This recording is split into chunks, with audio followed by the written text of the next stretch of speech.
Lalo din magigisa tayo ngayon ng pechay lang, pechay lang. Tapos ito yung baboy natin. Sibuyas, bawang. Ito yung ating pechay leaves. Painit na tayo ng kawali. Magigisa tayo mga lalo yan. Ginisang pechay ang ating lulutuin.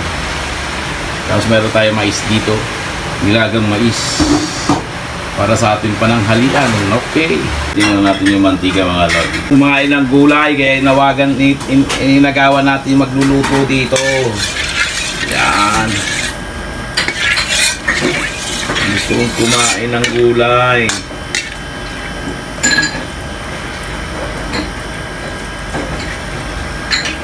Okay. Lagyan na natin yung bawang. Yan.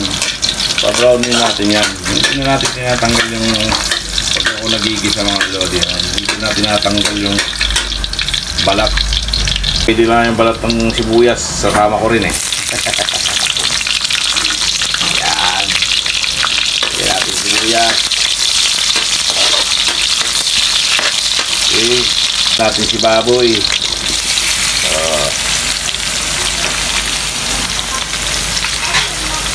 Ang kilong baboy.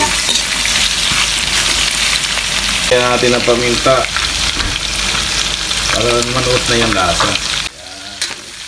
Ayan. Putok-putok na siya. Okay. Okay. Oh, diba? Diba? Ilalagay na natin yung tangkay ng pechay. Gusto yan. Diba? Ulan! Patak-patak. Kaya talaga natin ng konting sapaw. Natin ng patis.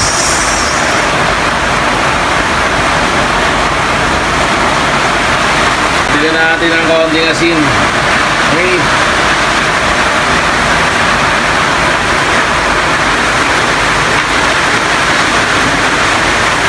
Gulo-gulo na siya mga gali.